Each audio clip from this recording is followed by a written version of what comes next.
From the moment I saw the trailer for ABBA Blues, I know this was going to be different. But before we get into the story, can we talk about something? I know it's not a hard rule, but why do Nigerian movies rarely use establishing shots when they begin? I mean, you don't have to use one, but the opening moments help us to enter the world of the film. They establish the place, the atmosphere, and sometimes even the emotional tone of the story. Sadly, this was one of the first things I noticed, but let's get into the movie. First of all, what the hell?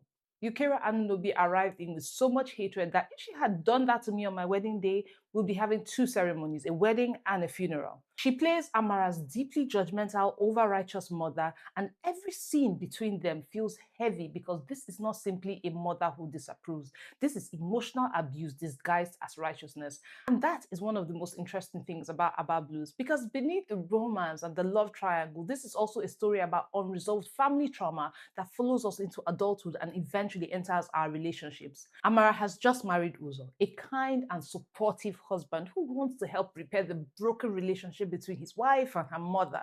Unfortunately, this good intention opens up old wounds, and then her first love returns. Dirim, the boy she loved when she was younger, the boy who got her pregnant, the boy who left her to carry the burden and shame alone. And now he's back, expecting history to give him another chance.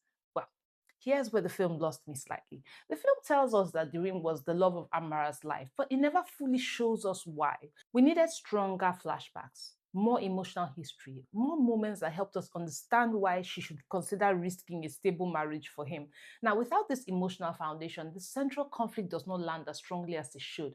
Instead, I was firmly on Team Husband, and Prince Nelson Ewera made Uzo incredibly easy to root for. Kind, supportive, patient. The man was basically carrying Green Flag Association on his back. P.S. I'm officially adding him to Nollywood's Husbands Hall of Fame. And yes, the biceps did not help. Meanwhile, Jide Kene gives us restrained performance as Dirim because I wanted more emotional vulnerability. This is a man who is supposedly carrying years of regret, and sometimes his performance seemed a little too controlled. Now, let us discuss the supporting characters. Tony Tone as Alero. I love her. Talking about giving somebody brain resetting slap in the house of God while looking absolutely fabulous. A woman after my own heart. She is funny, loyal, wise, and fiercely protective. Now, we all need an Alero in our lives. And Patience Ozokwo being a genuinely good person who approved this alternate universe. I loved it.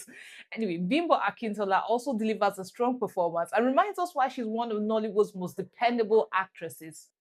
Now, let us give the technical team their flowers. The cinematography was beautiful. The DOP planned these shots carefully. The composition felt intentional, and the visuals helped create a world that was warm, romantic, and emotionally inviting. And can we applaud the gaffers? The lighting during the wedding was gorgeous. Not flashy, not over the top, simple, warm, elegant.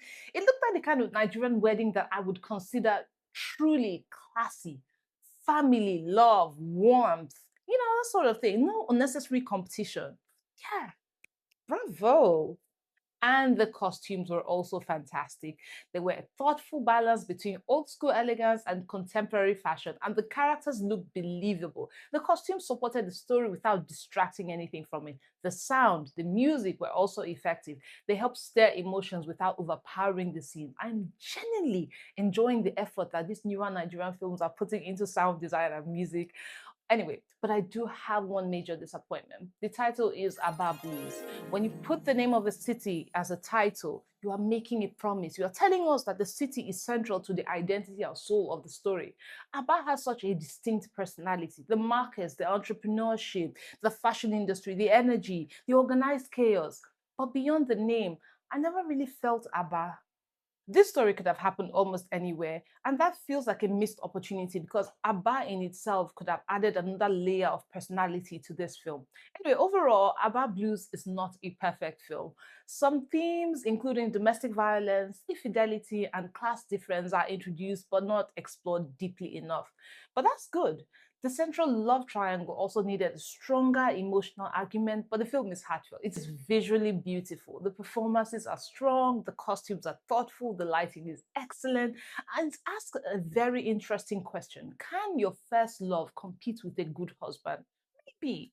But Abba Blues also reminds us that your first love is not always the best choice. So, Sometimes the best man actually wins. I'm definitely giving Abba Blues a 7 out of 10. For more takes that go deeper than the trailer, keep watching The Thesis.